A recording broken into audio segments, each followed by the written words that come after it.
Good evening. I'm Tim Kelty, principal of the Gordonier Middle School. And on behalf of all the staff here at FMG, I'd like to welcome you to our annual Back to School Night.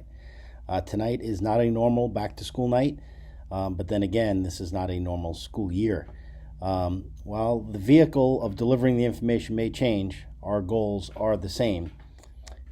Tonight is for you to get an understanding of the programs and expectations we have for the upcoming academic year. It is an opportunity to lay out procedures and resources and where you can find them. However, tonight is not a night for individual conferences. If you have a specific question or issue that pertains to your child, please reach out to the staff through voicemail or email, and they'll get back to you. Tonight's program will begin with this brief introduction by me.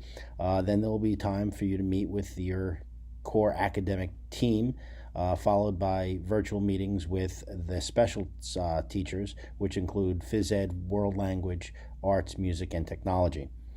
At the conclusion of the program, there'll be a brief meeting available for questions and answers at anything that may be lingering after the presentations of the staff with me. I'd like to mention and introduce some people. Mr. Lynch, who's generally in charge of all standardized testing, student management, lockers, athletics, scheduling staff. He's also the principal's designee. So in my absence, he is the acting principal of Gordonier. So any questions you have for me, if you can't get in touch with me, you can reach out to Mr. Lynch. I'd also like to introduce our school counselors, Ms. Cho and Ms. Olive. Ms. Cho is assigned to all students whose last names start with A through L, and Ms. Olive is assigned to all the students with last names of M through Z. They work very closely together, so if one's not available, you can also reach out to the other, and they'll be able to assist you, and that'll be your child's counselor for 3 years. I'd like to mention that our PTA has set up a brand new website. It's fmgpta.membershiptoolkit.com. Everything you'll need to know regarding the PTA events, mailings, information posted on the site. You can engage and take part in all the fundraisers and the PTA directory right through the site. At our last meeting, it was presented to the people in attendance. I can say personally, it's very well done. It's very easy to use. It's a very powerful tool. At this point, in your child's development, I know it's a natural inclination to step back and let them do things on their own, but my experience is they need you now as much as ever. So please don't disengage, and the PTA is a good way to let them know that you're still around and still supporting them, and we can certainly use your help. While we've started this school year in a virtual remote environment, we are on schedule to move to our hybrid. We took a lot of time and effort to create a schedule that will be able to move seamlessly between the two. Hopefully, sooner rather than later, we're all able to come into a full day of school in person the way everything was designed to do. While we're in remote virtual learning, we are trying to recreate the idea of a classroom in physical spaces that were not meant to be classrooms. Most often that's within the home, and very often the student's bedroom.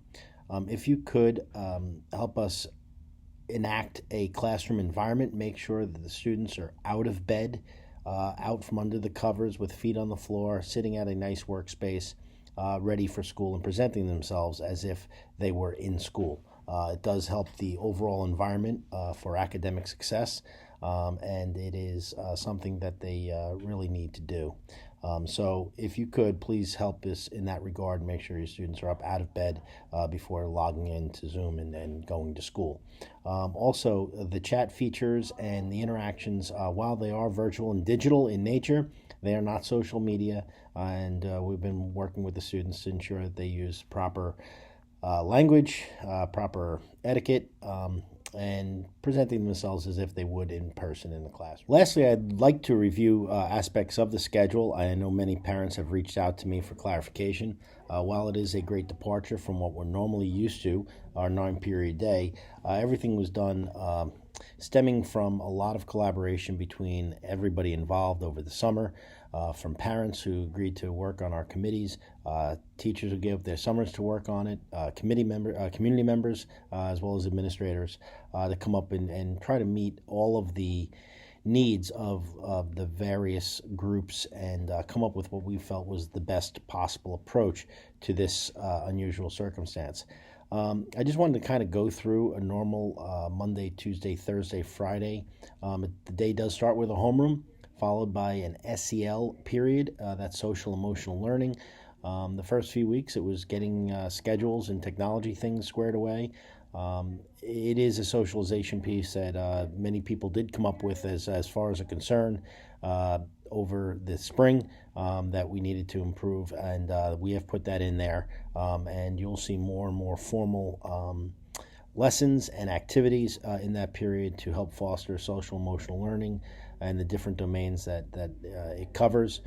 Namely, some of them would be things such as self-awareness, social awareness, responsible decision making, and items of that nature, which we do incorporate into our regular in-person protocols, but we felt the need that in this remote area, the socialization piece as well as those emotional learning pieces were important. There is one special period in the morning for the students, followed by two core academic classes. They do have a period for lunch. Anytime you see personal learning, that's what's considered asynchronous learning. In this remote environment, you really have two types of engagement and meaningful contact with students. They call it synchronous and asynchronous. The easiest way for me to describe it, and it makes sense to me, is kind of like live television and on demand. Whereas live television would be your scheduled Zoom sessions with your teacher, the on-demand would be the work hours that they have off-screen. And we did this purposely just because an entire day of Zoom we felt was a lot. So we did want to break it up and give them a chance to work offline throughout the day. So we have office hours from the special teachers where they can reach out to foreign language, PE, art, music, tech, to answer any questions that they may have, extra help if they're having some issues regarding the subject matter. We also have support. The last 35 minutes of the Monday, Tuesday, Thursday, Friday schedule is for core academic teachers to give assistance to students who need it. There's different ways to sign up for this and take advantage of it. A parent can request it from a teacher that the teacher invite the student to the extra help. Student can request it themselves, or a teacher can request that they visit. If you get an email or get contacted by your student's your child's teacher saying that they should come to the support period at the end of the day, please make sure they get there. That is a big help in getting them to be successful in school. On Wednesdays, we have mostly, it's just specials, 4 periods, and the rest is asynchronous learning, personalized learning time.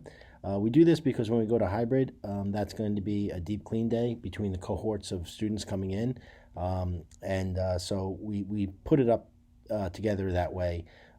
So this way there'll be no loss of momentum in academic progress when we go hybrid.